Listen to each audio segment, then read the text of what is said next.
The Phin podcast, brought to you by Gainsborough Dolphins Swimming Club, all striving to achieve our swimming potential.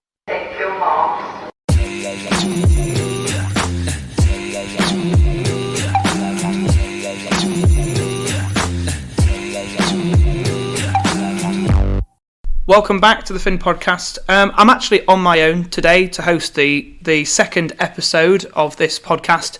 Unfortunately, Lydia couldn't make it today, but instead I've dragged in one of our older swimmers, one of our more experienced swimmers. I'd like to welcome Josh Gill to the podcast. Hello. Fantastic to have you, Josh. Thank you for covering for Lydia. It's great to have you, and actually we've got some exciting news to start with, which is kind of an exclusive on the podcast, which not many people know about. Maybe one or two coaches? One or two coaches, yeah. And maybe your mum as well. But one thing that we can announce today is that Josh has made it to the Swim England National Summer Meet in July, making it in the 200 IM, which obviously is a very difficult event. It's alright. It's alright. It's alright, yes. Currently ranked 16th in the 200 metres IM, 23rd in the 100 free and 23rd in the 100 fly. The 200 IM allows him to compete at the event, which kind of looking at the schedule, it's about Wednesday the 31st. Yeah, it's Wednesday the 31st for mark classification. So hopefully we will get a few people down to watch. So today's episode is looking at the para side of swimming. It's more looking at the classification, discussing all the history behind it, but also talking about the experiences that Josh may have had along his journey.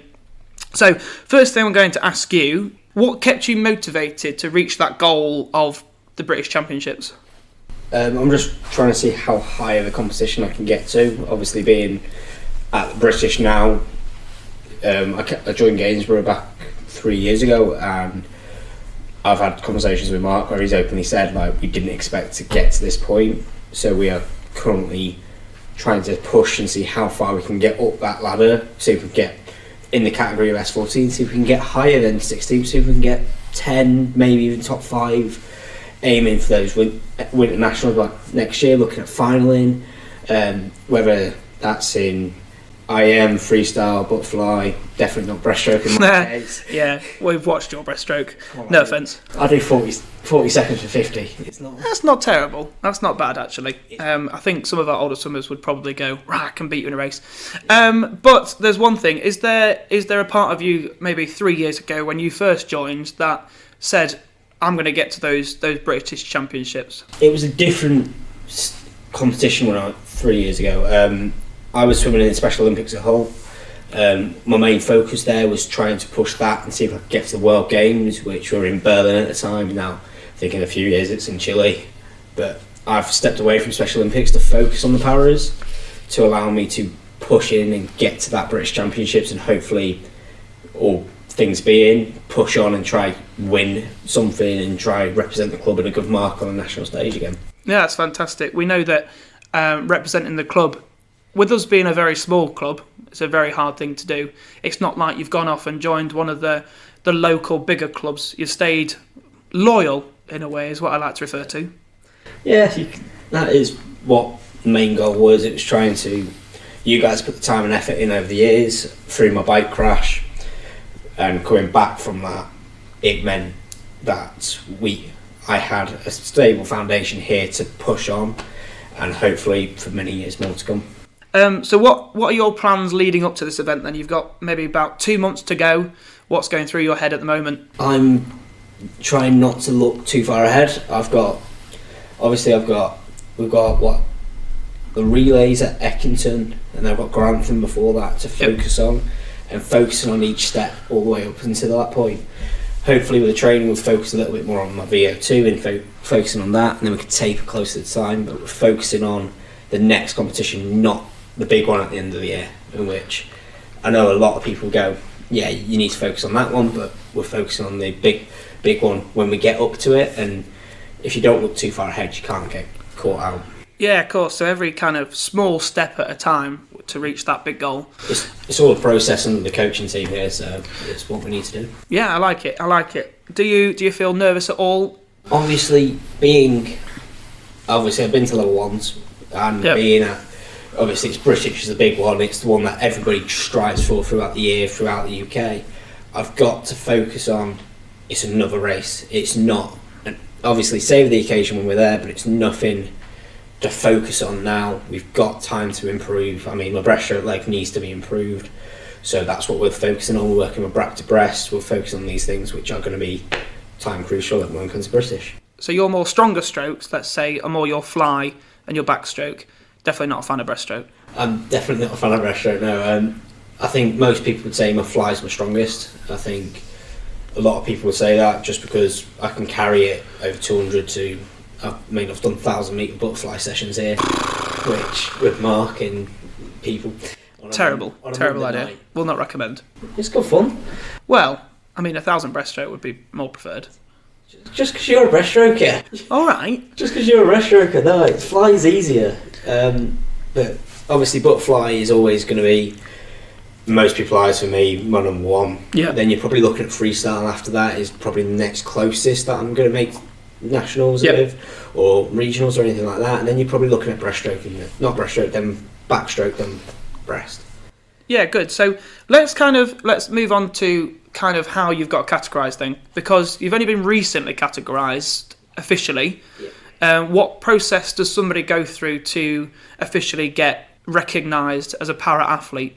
So with the S14 categorisation, because I've got autism, which I'm not scared for people to know. Oh, of course not. No. Under that, you become, if you get an IQ test and you score below 75, in which if you score below 75, your class is intellectually disabled, which through your ASD, it's because of that. Mm-hmm. And it's all about your processing speeds. So what I had to do was go see a nice doctor over in Leeds, psychiatrist. Can't remember his name off the top of my head. We were paid for a test. He wrote a recommendation, and it was specific to the S14 category. He personally runs the ECB cricket board for all this sort of stuff.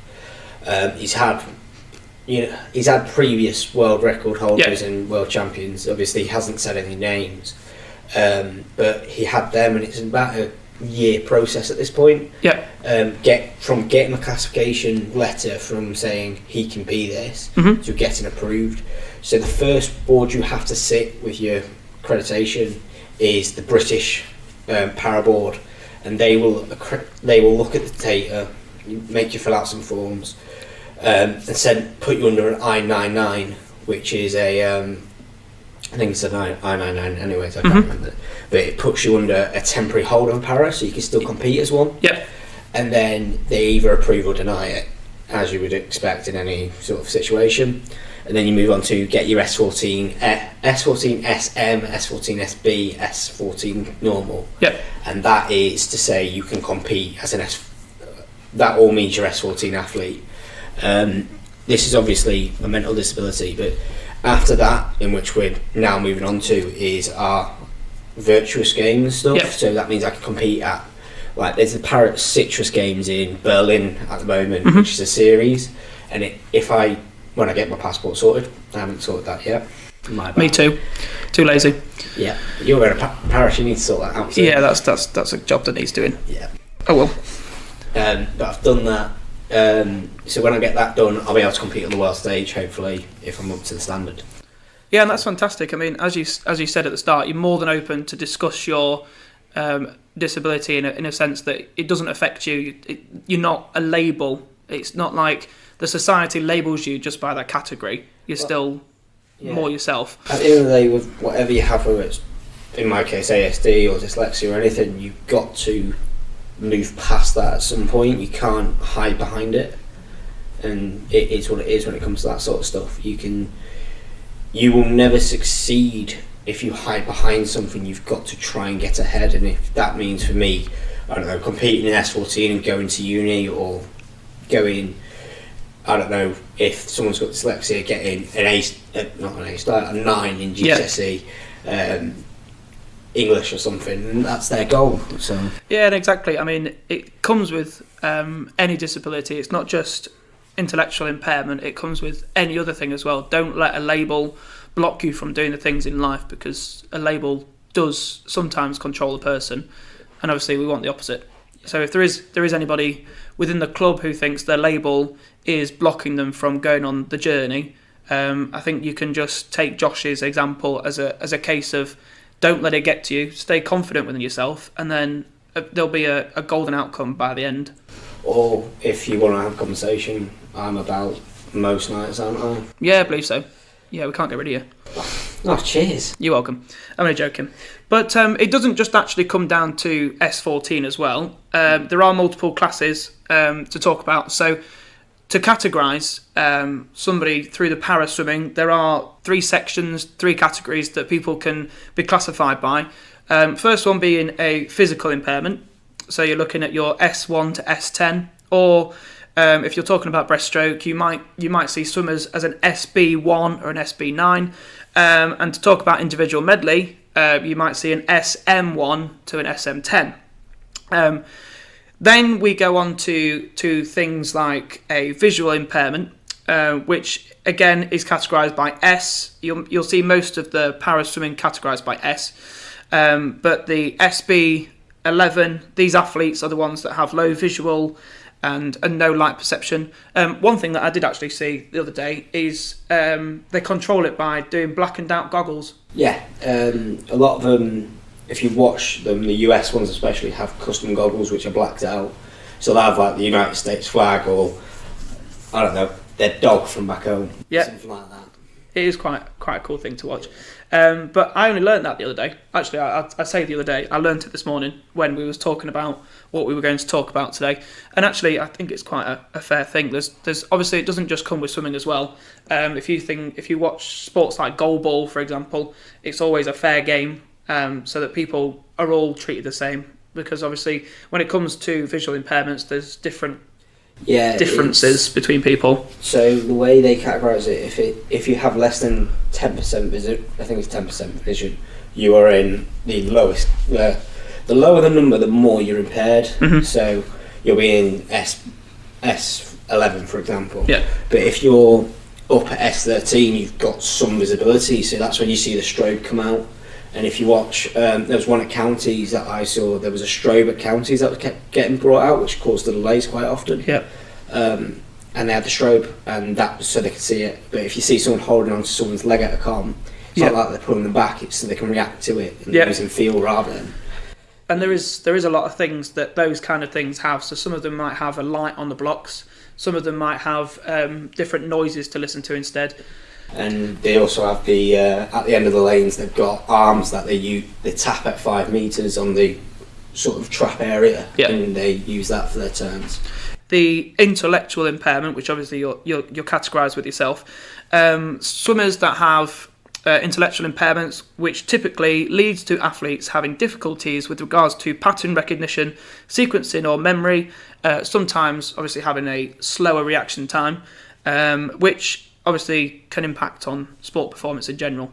So, moreover as well, S14 swimmers show sometimes a higher number of strokes per length relative to the speed of somebody who's categorised as able-bodied. So there is the 3 categories are separated. So if you're coming up to watch the 2024 Olympics in Paris, or the Paralympics, should I say, at the end of August, look out for those categories, and you'll know that you heard it here first. And the way it works at domestic level, anyways, at British especially, is it'll be a multi-classification, so it's done off world para points. What should they used to be referred to? I don't know what they're referred to now. I'm not sure myself, to be fair.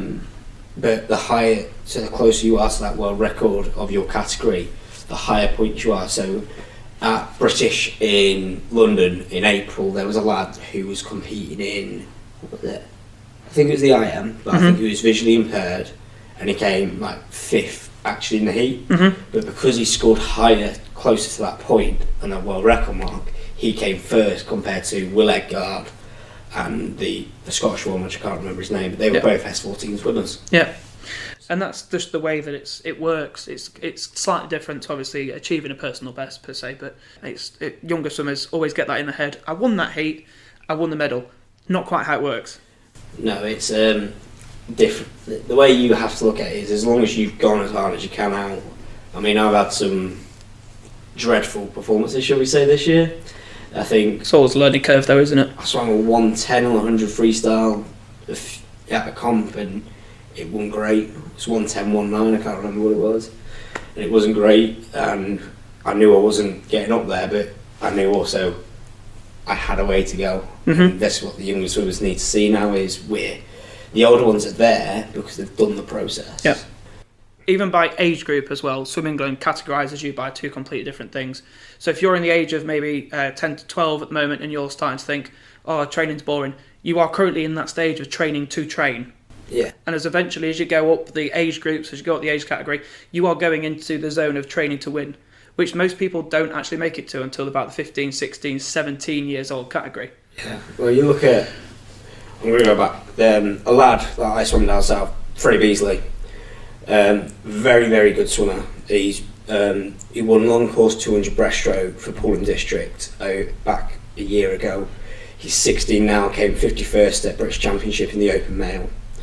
I trained with him at my first club, and me and him were in the same lane, we trained the same, and we both of us had openly admitted at the time we got bored of training. We were doing the same drills, the same sort of activities, working on our turns, our fly arms, or working on turns in freestyle. And hitting those turns is what's going to make you improve, but doing those drills is going to improve your training ability. You're jumping up from doing an hour training where you're probably going to do 1,000 to 2,000 metres. Yeah, most likely. And then you're going to jump up to where we are in performance score, and you're going to be expected to do 2005 minimum to 3,200 in an hour. Yep. So you're not going to have the time to take your time with it. When you're younger, you need to learn your skills now and improve as you're going through, and that's what the difference is between your high level and your lower level swimmers. Is they're not when they're in training, everything is competitive, whereas younger swimmers, they don't see that.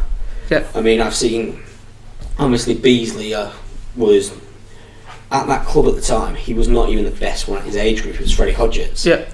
Hodgetts went third in 50 back one course a year ago.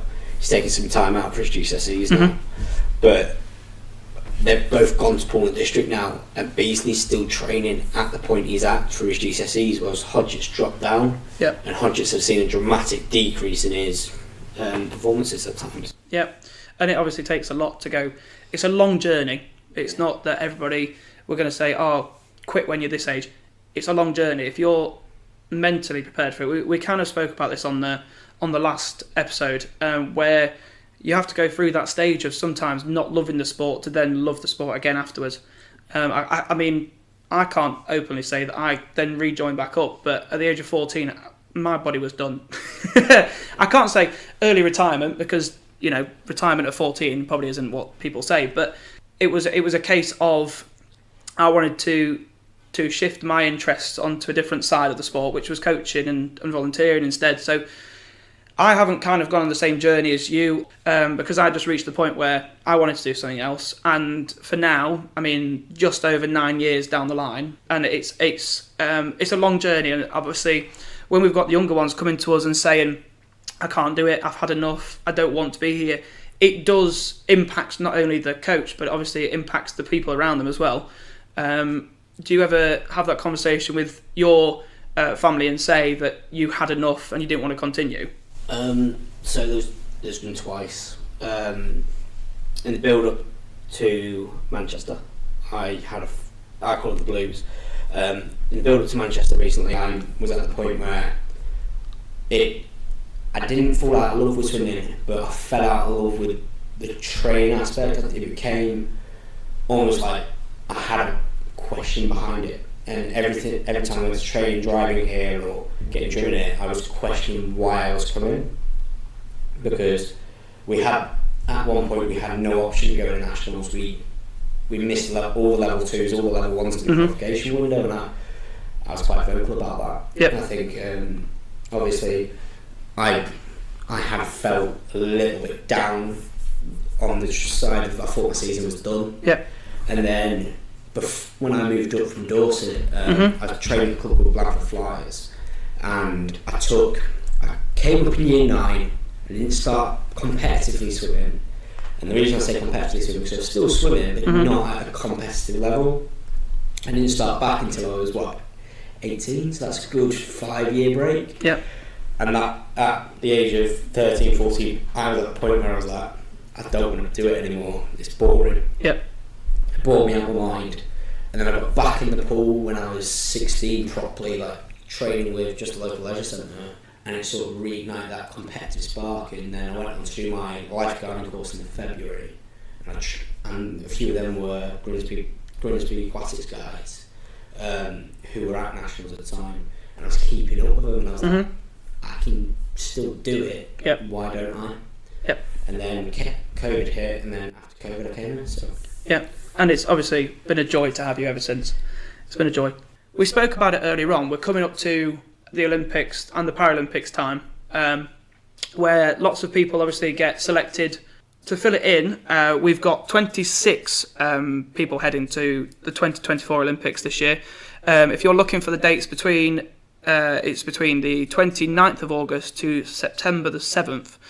So if we look at kind of the history behind it, it wasn't actually a thing. The first Paralympic Games actually happened in 1960.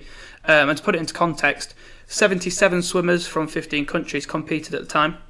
And then if we scroll back just to 4 years ago, at the Tokyo 2020 Olympics, 604 swimmers from 74 countries competed in 146 medal events. So there's a complete expansion on the amount of swimmers, complete expansion on the amount of countries competing. Team GB as well, second in the overall medals table since it started. 225 golds, 255 silvers, and 227 bronze. You going on that journey, hopefully we can maybe reach the stage where we're top 5, top 10 in that category, and in your suited stroke. Is that an ambition that you're trying to build up to? Everything. So I mentioned beforehand looking at winters, trying to get that top 8 and finally, but my case is I'm looking to go as high as I possibly can. I've been around, obviously, Freddie Beasley, Freddie Hodgetts, who've gone to that level, and look at them and think, you've done well for yourselves coming out there.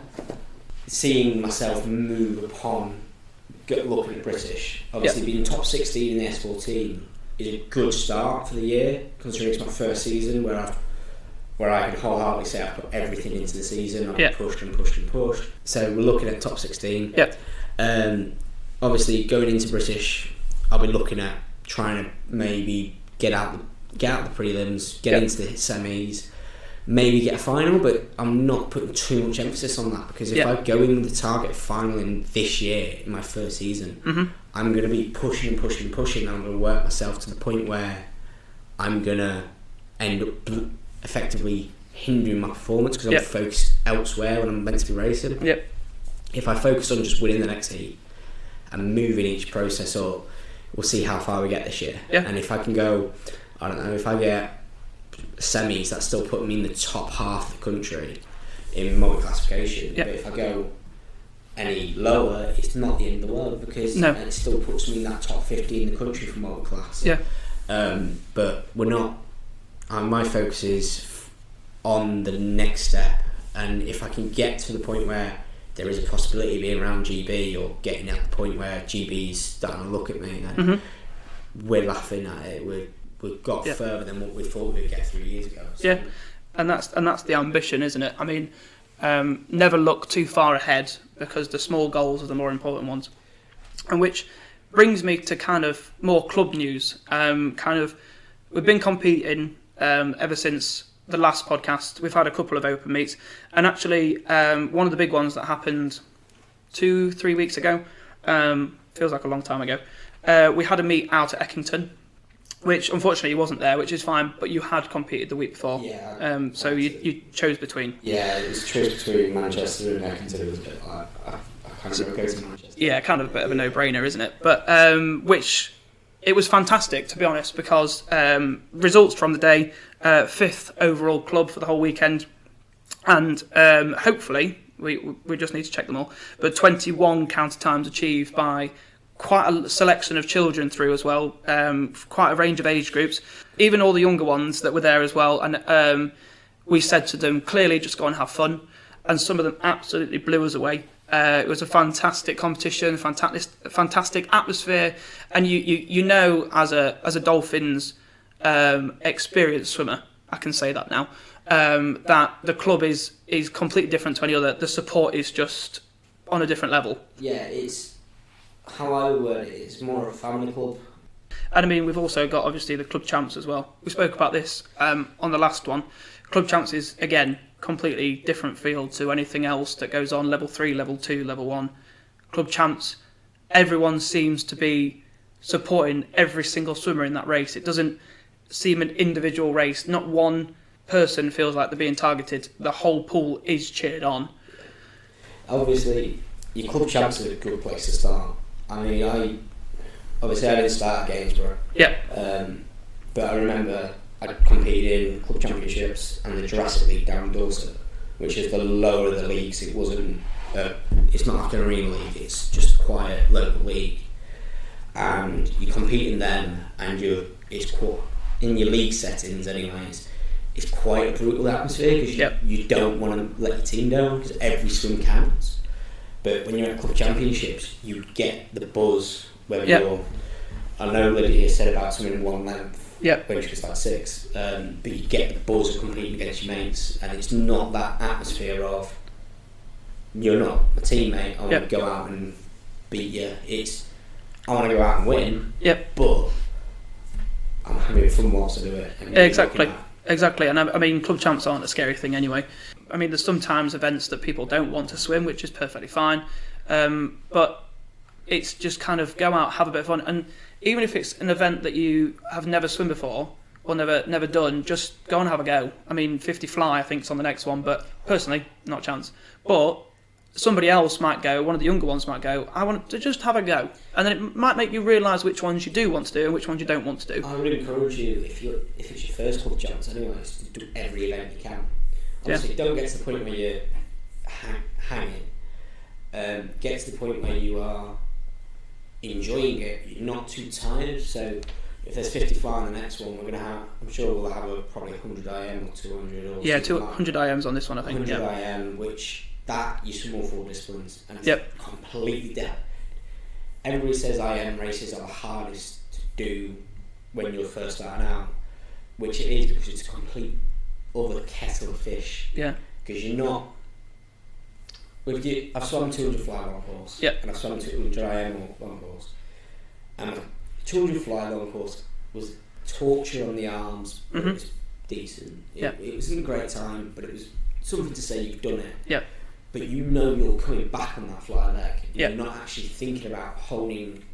On 100 you should never be dropping out and trying to reserve yourself, but you know you can't go on your IM, you can't go too fast out on the fly because you'll end up messing up your whole race, and you can't have too much energy coming into the back leg of that and the breaststroke and free. So if you're swimming all 4 disciplines, it teaches you that discipline to work your body into the right state of mind for it. Yeah, and I mean, it's just one of those things as well. The season officially ends at the end of August. One thing that I will put in there, just to sneak it in before I forget, one person I want to bring up, which again, a fantastic achievement. Once you move on from club champs, counties, you move on to regionals. Isabel putting in a 6th in the East Midlands for her 50 backstroke and 10th in a 100 backstroke.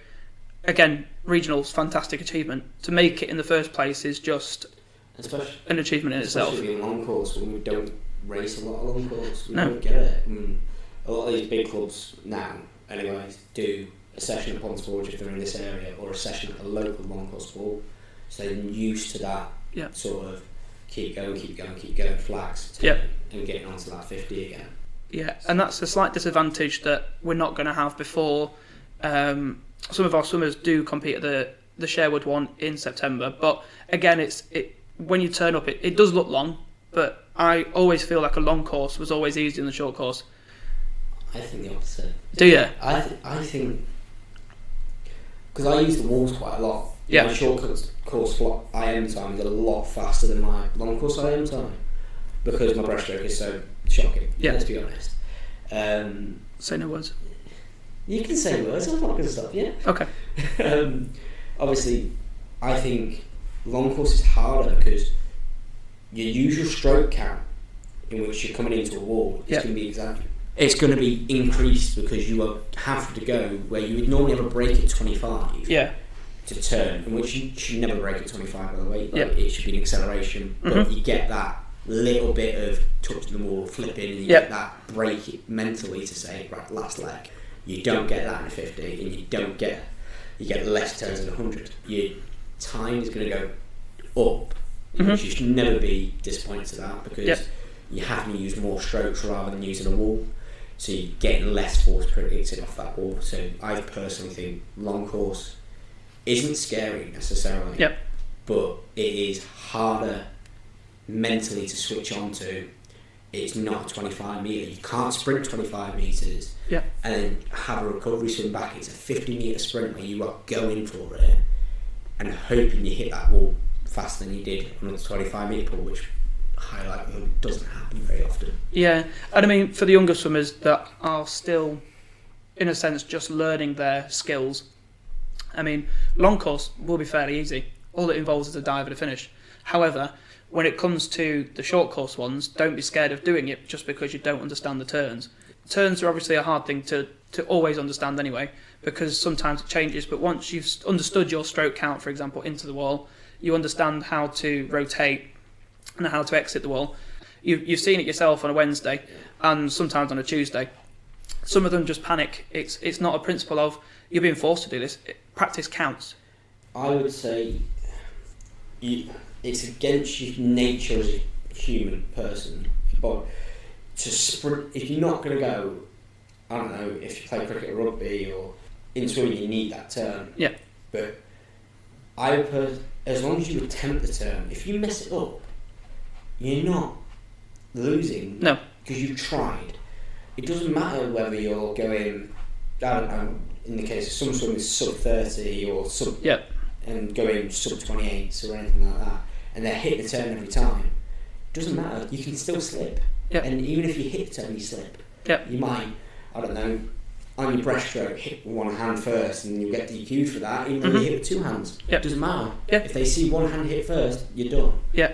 So it doesn't matter if you mess it up. Training is the place to mess things up and hope on a race day it hits. And I've done it at club championships where I've turned too early, flipped, and then just stood up on back stroke and just got out of the pool. And I'm even honest about that because you're going to mess up. Exactly. You need to have that. And I mean, there was a couple that got disqualified at the Eckington meet, but it's not a bad thing.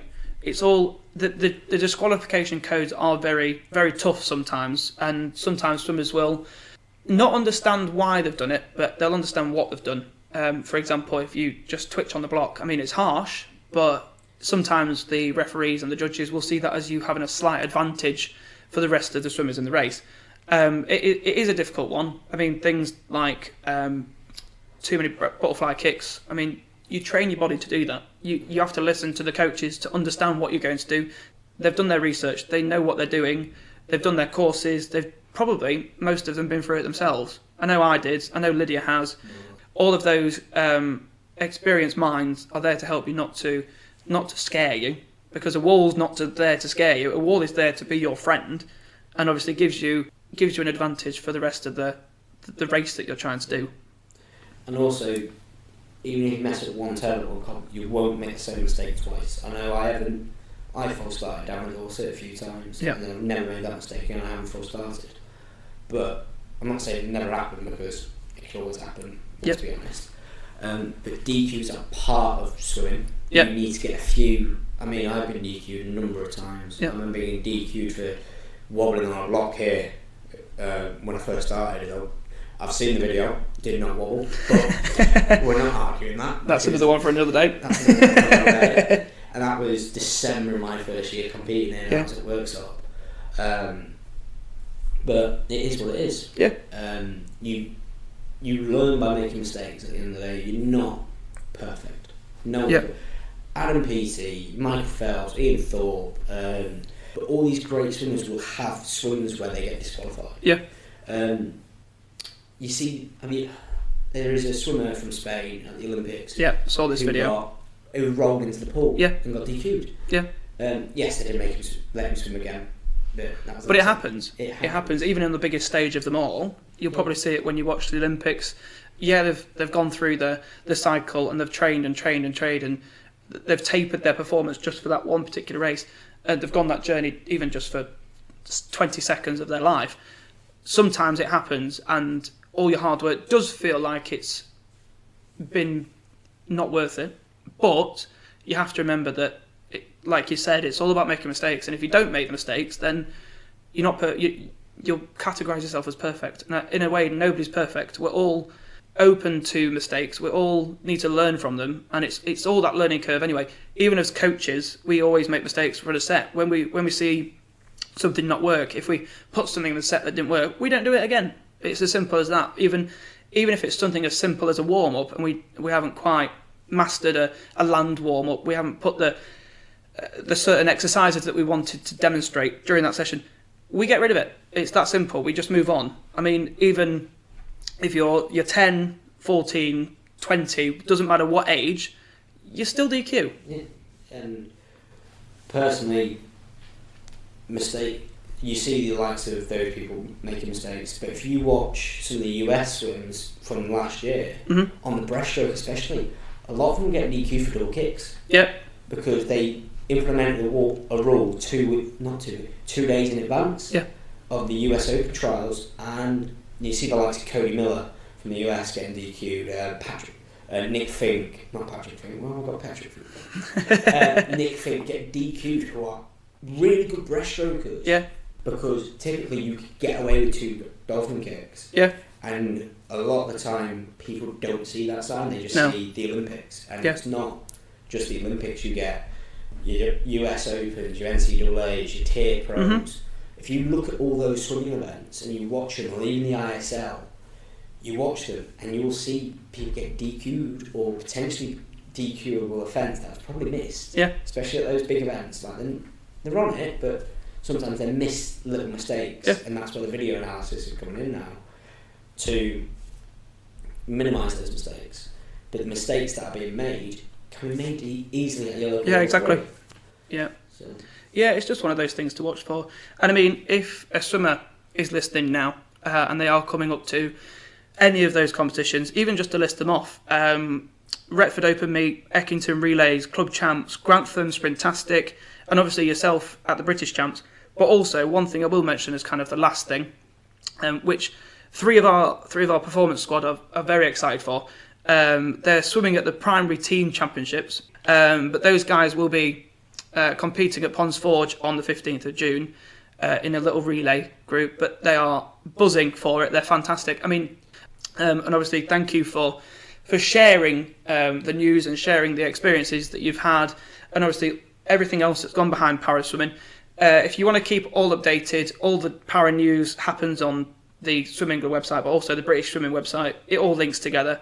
But I will say it's been fantastic having you, and obviously more than happy to have you back again. If you are listening and you want to ask him any questions, please do. He's more than welcome. But I am going to wrap it up and just say thank you for having. Thanks for having me. It's been a week. Yeah, it's been a long one. But again, we'll see you on another episode